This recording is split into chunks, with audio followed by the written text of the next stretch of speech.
24 चुनाव की बिछ गई सियासी बिसात।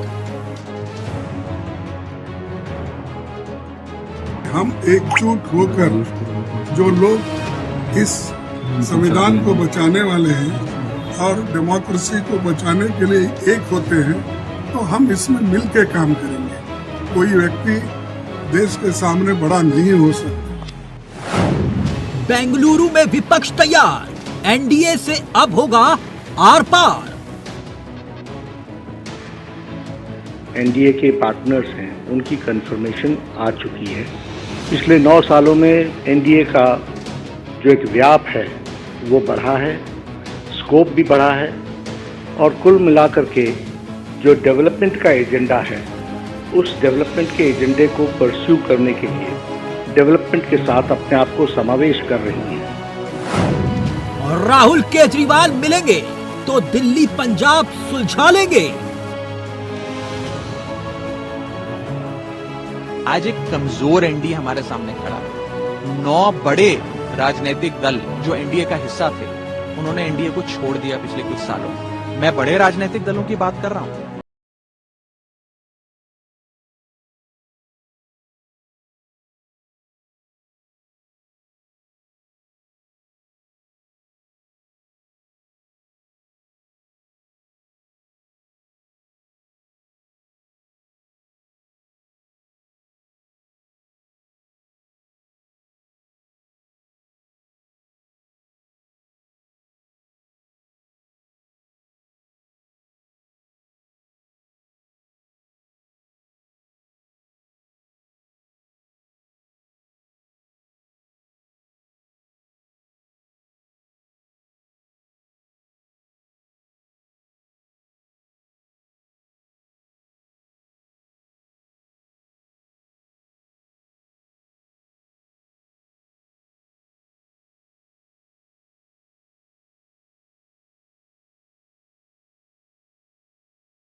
अजीत पवार जी और मैं एनडीए की बैठक में उपस्थित रहेंगे दिल्ली में। आज पवार साहब ने नहीं, हम खुद होके आए।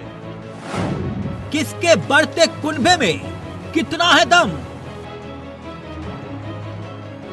प्रेशर करने का एक टैक्टिस है, प्रेशराइज करके हमारे अपोजिशन पार्टी के लोगों को तोड़ने का, और खासकर जो डीएमके कांग्रेस की मैत्री है वहाँ पर, वो डरा के अलग अलग करने के लिए वो लोग कोशिश कर रहे हैं। लेकिन डीएमके भी डरने वाली नहीं है, कांग्रेस भी डरने वाली नहीं है। 24 की तैयारी, किसका कुनबा कितना भारी?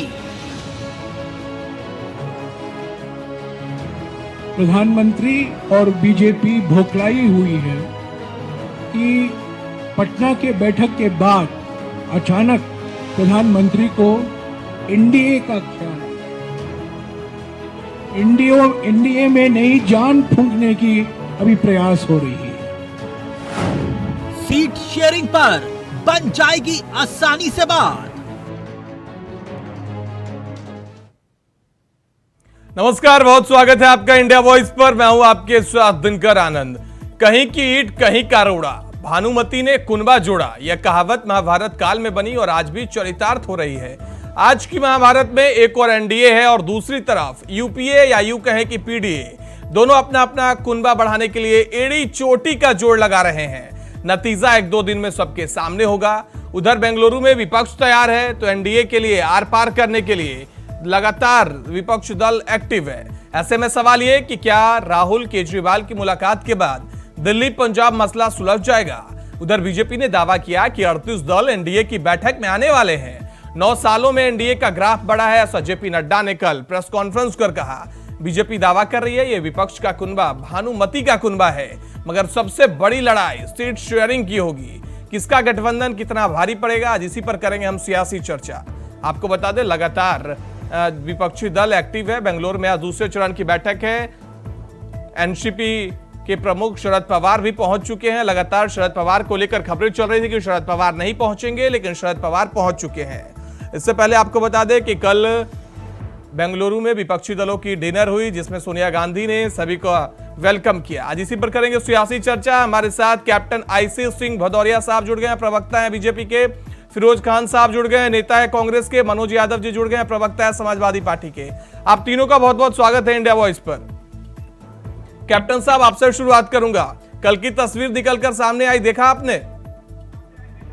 बिल्कुल देखी जी, क्या लगता है विपक्ष का जो महाजुटान जारी है, किस तरीके से करिएगा? आप लोग जहां प्रधानमंत्री कहते थे सदन में एक अकेला मोदी सब पर भारी, 38 दलों को ला रहे हैं साथ में। आनंद जी, आप बिल्कुल बहुत अच्छी बात कह रहे हैं कि मोदी जी ने कहा था कि एक अकेला सब पर भारी। जी। तो आप ये बिल्कुल सामने नजर आ रहा है कि एक अकेले के लिए सारे दल इकट्ठे हो रहे हैं। जितनी पार्टी आती, जितने अगड़े बगड़े, जितने भी भ्रष्टाचारी, आज सब एक जगह इकट्ठे हो रहे हैं। मगर इसमें एक बहुत अच्छी बात है कि एक जगह इकट्ठे जरूर हो रहे हैं, मगर अभी तक इनकी कोई सोच नहीं बन रही है, इनकी कोई नीति नहीं बन रही है, इनका कोई नेता सामने नहीं आ रहा है, इनकी कोई नियत सामने नहीं आ रही कि इनका एजेंडा क्या होगा। तो ये बड़ी एक विचारणीय बात है। ये इकट्ठे जरूर होंगे कि बार बार होते हैं चुनाव से पहले भी आपने देखा होगा कि जब भी चुनाव आते हैं, चुनाव से पहले ये बहुत इकट्ठे होते हैं, बड़े लंबे लंबे हाथ ऊपर खड़े करते हैं।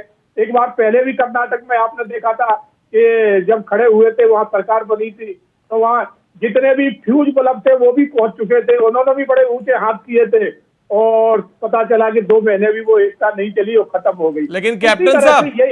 लेकिन कैप्टन साहब, यह तो आप मानिएगा ना कि जितनी भी डिप्लोमेटिक डिनर राजनीतिक दलों के द्वारा दी जाती है, उसमें सोनिया गांधी का अब तक पोजीशन सबसे अलग रहा है। सोनिया गांधी ने जब डिप्लोमेटिक डिनर किया है, चाहे वह 2004 से पहले की बात करें या बात की, सोनिया गांधी ने एक अच्छे तरीके से गठबंधन को 10 साल तक चलाया। इसको देखते हुए बीजेपी क्या सोच रही है? सभी को साझा एक साथ ले आए। कल आपने देखा ममता बनर्जी 2 साल बाद किस तरीके से सोनिया गांधी के साथ बातचीत करती नजर आई।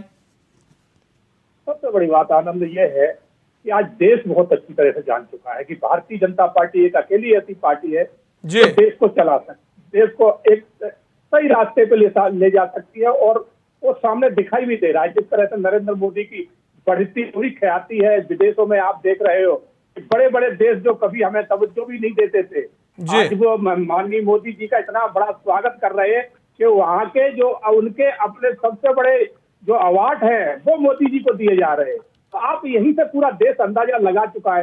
और रही बात ये इन पार्टियों की जो एकजुट हो रही है, पता है ये कौन सी एक पार्टी ऐसी है जो भ्रष्टाचार में लिप्त ना हो और उसका केस ना चल रहा हो?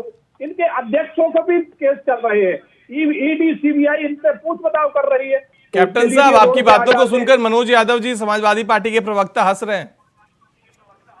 मनोज जी की कोई प्रॉब्लम नहीं है, मनोज जी बहुत अच्छे आदमी है, मगर समस्या यहाँ पर यह है कि इनके नेता की सोच अच्छी नहीं है। इनके नेता जब जो है ना उत्तर प्रदेश में आते हैं, उत्तर प्रदेश की हालत आपने देखी कैसे, क्योंकि मैं भी उत्तर प्रदेश से ही बिलोंग करता हूँ, और बिल्कुल माननीय नेताजी के गांव से बगल में ही मेरा गांव है, तो मैं नेताजी का वो समय जानता हूँ जब उनपे साइकिल हुआ करती थी। ऐसी बात नहीं है, साइकिल लेके चला करते थे। आज तो फिर 5-5 करोड़ की गाड़ियों पे उनके बच्चे बैठ रहे हैं, तो मैं अच्छी तरह जानता हूँ।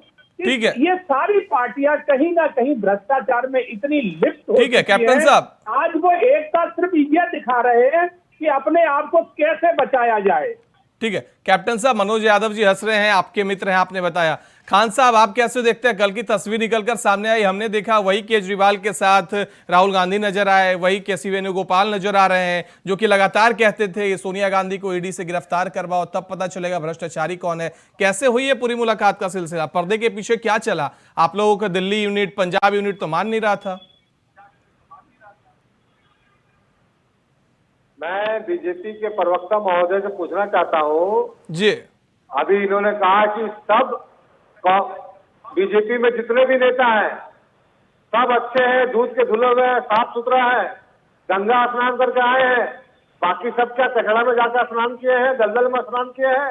ये मुस्कुरा के बोल रहे थे कि अखिलेश यादव का तो बुरा हाल है, अखिलेश यादव बेकार है, राहुल गांधी बेकार है, सोनिया गांधी बेकार है, शरद पवार बेकार है, ममता बनर्जी बेकार है, लालू यादव बेकार है।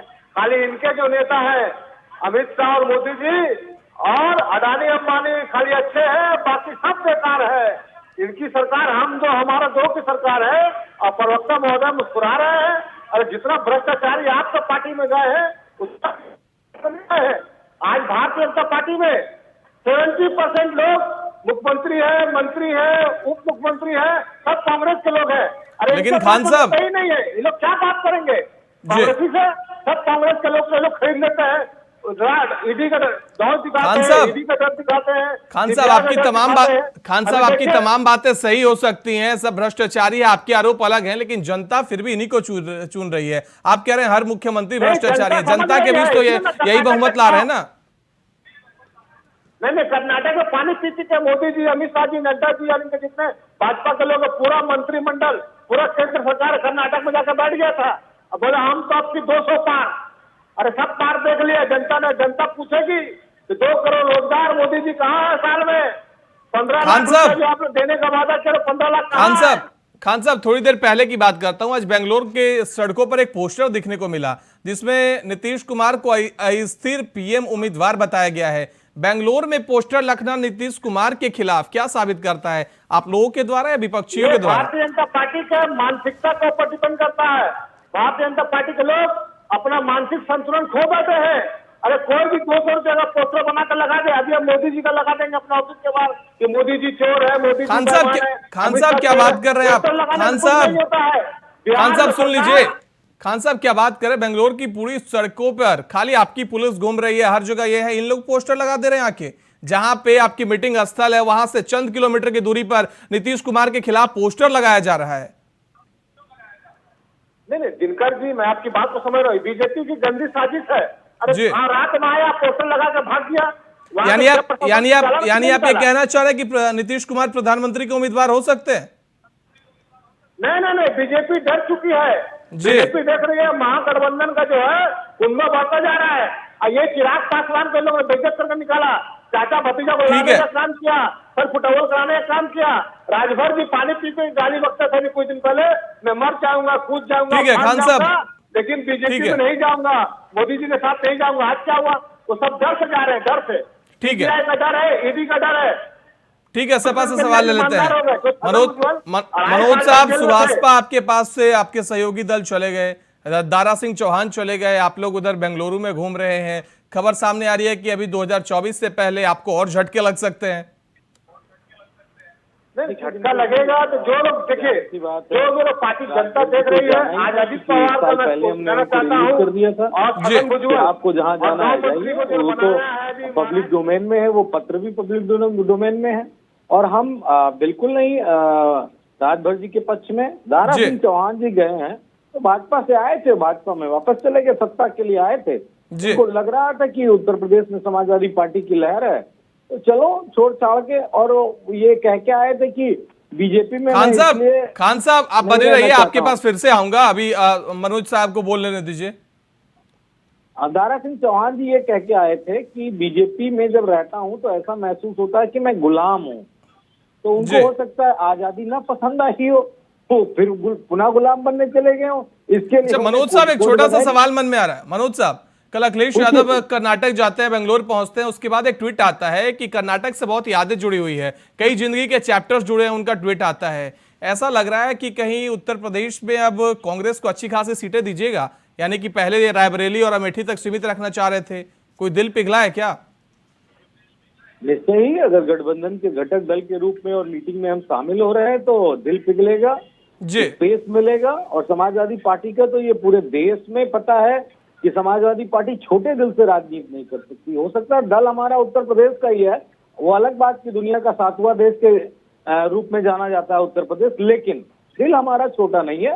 हम अपने घटक दलों के साथ कभी छोटा दिल करके राजनीति नहीं करते। यानी मनोज साहब अब केसीआर के साथ खड़े नहीं होइएगा, क्योंकि केसीआर के खिलाफ तो कांग्रेस है, वहां विधानसभा चुनाव में डायरेक्टली फाइट है, अखिलेश यादव मिलने चले जाते हैं। आप तेलंगाना वाला चुनाव हो जाने दीजिए, वो भी पत्ते आपके सामने आ जाएंगी कौन किसके साथ है, उसमें भी दो राय नहीं। मैं मुस्कुरा क्यों रहा था ये बात जवाब दे दूंगा, दर्शक आपके अभी जिज्ञासा का विषय बना होगा। दरअसल में हमारे नेता और हमारे भगवान जो हैं वो इटावा सिपाही से आते हैं और मेरे दिल में जो छवि है वो छवि ये है कि इटावा और सिपाही के लोग, आसपास के जितने लोग हैं बड़े सच्चे और ईमानदार होते हैं, बड़े अच्छे से लोगों की मदद करते हैं। पब्लिकली वो लोगों की मदद करने में बड़ा विश्वास करते हैं, जब बोलते हैं तो सच बोलते हैं। लेकिन भदौरिया साहब को सुन के मुझे बड़ा दुख हुआ। ये इटावा के कैसे हैं भाई? इटावा के हैं तो ये सही सही बात कहते हैं, लेकिन ये तो हमेशा जब बोलते हैं तो झूठी बोलते हैं जी। आपको ये दर्द जानते हैं क्यों है कि एक बैकवर्ड का बेटा, साइकिल से चलने वाला, पैदल चलने वाला, अपनी मेहनत के दम पे एक पार्टी खड़ी करके उसके बच्चे 5 करोड़ की गाड़ी से चलते हैं, ये दर्द होता है ना। क्योंकि सामंतवादी व्यवस्था में था ना कि जमींदार का बेटा ही चलेगा कार से, वो वाली अम्बेसडर वाली, फिएट वाली, वो कहीं दलित पिछड़े का बेटा थोड़ी नहीं चलेगा। तो दर्द तो होगा आपको, लाजमी है। लेकिन अब वो बदल गया। बाबा साहब भीमराव अम्बेडकर ने सबको आर्थिक रूप से, सामाजिक रूप से, राजनीतिक रूप से, शैक्षणिक रूप से सबको समानता दे दी है भाई। सब समान है, सब अपना प्रयास करेंगे तो आगे बढ़ेंगे। भदौरिया जी, सामंतवाद खत्म हो चुका है, राजशाही का सपना मत देखा करिए।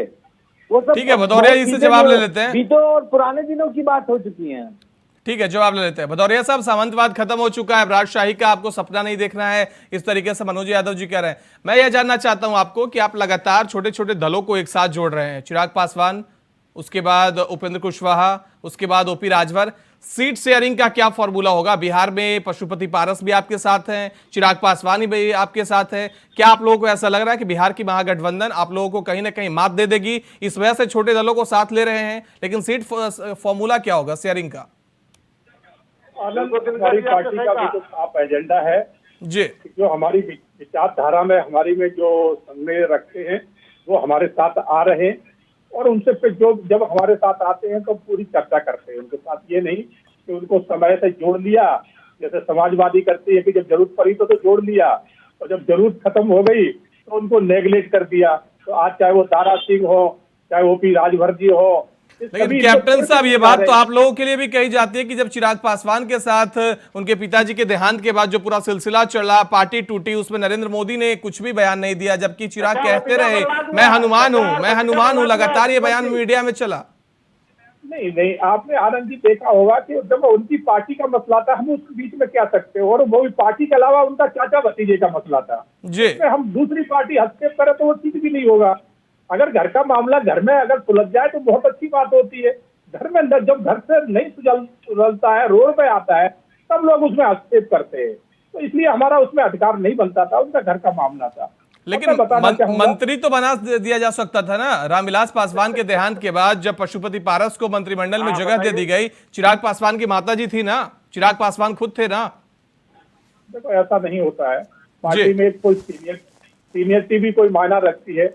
चिराग पासवान के बराबर के हमारी पार्टी में बहुत सारे नेता हैं, तो फिर ये उनके ऊपर भी लागू होगा। पार्टी में देखा जाता है, कोई तो हमारा संविधान है, ये नहीं कि किसी को भी उठाया और बना दिया, जरूरत खत्म हो गई उसको बाहर निकाल दिया। तो ये भारतीय जनता पार्टी के अंदर ऐसा नहीं होता।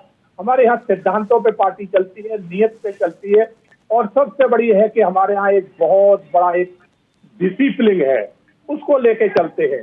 कभी आपने देखा होगा कोई भी कार्यकर्ता, कोई भी प्रवक्ता फूल जुलूल बात नहीं करेगा, जैसे अन्य पार्टियों के आते हैं कुछ भी कह के चले जाते हैं। तो वो हमारे यहाँ सिद्धांत नहीं है। हम लोग एक बहुत बड़े प्रशिक्षण से गुजरते हैं। हमारी बड़े यानी कैप्टन साहब आप ये कहना चाह रहे हैं कि कांग्रेस और समाजवादी पार्टी उल जुलूल तरीके से काम कर रही है, सिर्फ बीजेपी तरीके से काम करती है, संवैधानिक अधिकारों से काम करती है? आप आनंद जी खुद दे सकते हैं, जहां जहां इनकी सरकारें रही है। आज राजस्थान में देखिए, सबसे ज्यादा बलात्कार जो है ना पूरे हिंदुस्तान से राजस्थान का ग्राफ जवाब दीजिए फिरोज खान साहब, राजस्थान में सबसे ज्यादा बलात्कार हो रहे हैं और सबसे ज्यादा मर्डर राजस्थान में हो रहे हैं खुलेआम। तो ये दिखाई दे जाता है। इसी तरह से आप उत्तर प्रदेश में देखो, जब अखिलेश सरकार थी तो यहाँ पर लूट का, बलात्कार का, फिरौती का कितना बड़ा ग्राफ था, सबसे ज्यादा था। तो ये सरकार है, जैसे ही इनके हाथ में सत्ता आती है, इन पार्टियों के हाथ में बेलगाम हो जाती है, इनके ऊपर कोई लगाम नहीं रहती। इनके जो कार्यकर्ता है उनके पास कोई लगाम नहीं होती है। और समाजवादी की जो बात आप करो, समाजवादी पार्टी जैसे ही सत्ता में आती है, जितने गुंडे हैं उनके हाथ में पावर आ जाती है, हमें सारे उनके गुंडे चलाने लग जाते हैं। समाजवादी मनोज साहब सुन रहे हैं, जब आप लोग सत्ता में आते हैं तो गुंडे सत्ता चलाने लग जाते हैं, कितनी सच्चाई है बातों में? जवाब दीजिए। मनोज जी को एक बात और मैं कहना चाहूंगा। जी ने कहा सामंतवादी। मनोज जी, हम सामंतवादी बिल्कुल नहीं है, हम प्रजातंत्र हमने अपनी जमीनें, हमने अपने ठीक है कैप्टन साहब, जवाब ले लेता हूँ। दान कर दिए इस देश के लिए। ठीक है कैप्टन साहब, जवाब ले लेते हैं, बारी बारी से जवाब ले लेता हूँ। जमीन जायदादें इस देश के लिए दान किए हैं। आपने क्या किया है बताइए, आपकी उपलब्धि बताइए क्या है। ठीक है, जवाब तो देने दीजिए कैप्टन साहब, जवाब ले लेता हूं। फिरोज खान साहब, सबसे पहले आप जवाब दीजिए। आपके ऊपर आपने सुना राजस्थान में सबसे ज्यादा बलात्कार हो रहा है, आरोप लगाया मनोज यादव जी पर। उन्होंने कह दिया कि जब सपा की सरकार आती है गुंडे सत्ता चलाने लग जाते हैं।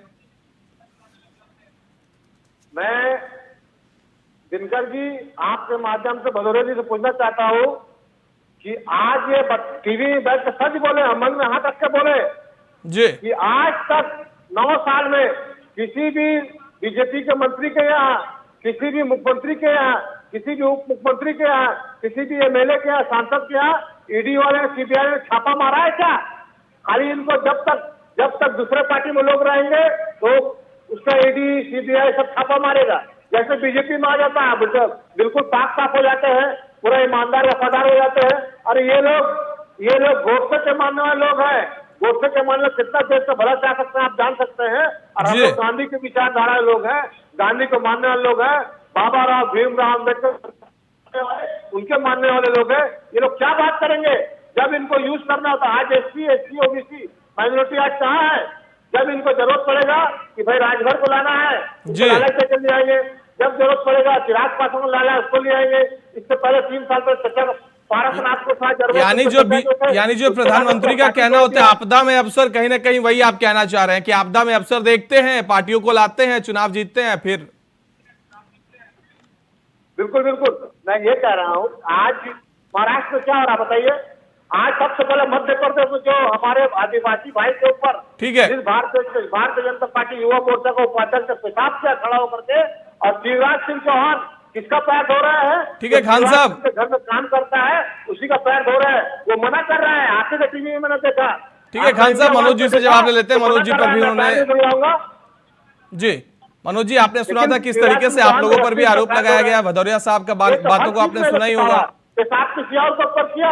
देखिए जो बात कह रहे हैं भदौरिया जी, वो बात वो कहेंगे, इसलिए कहेंगे क्योंकि वो हिमालय की गंगा से निकला हुआ शब्द है, यानी कि बीजेपी के नेतृत्व के द्वारा ये दिया गया शब्द है, तो उसको जाहिर सी बात है उनके कार्यकर्ता भी कहेंगे। लेकिन एक बात बता दूं तो शायद समझ में आ जाएगा। गुंडे वाला जवाब देंगे तो बड़ा छोटापन महसूस होगा। बेहतर महसूस होगा जो मैं बड़ा उदाहरण दूंगा। 2024 में महाभारत होने जा रही है जी, और महाभारत में कौरव और पांडव 2 हैं। कौरव वो हैं जिनके साथ कृष्ण है, पांडव वो हैं जिसके साथ कृष्ण की सेना है। इसको मैं कनेक्ट करता हूं महाराष्ट्र से।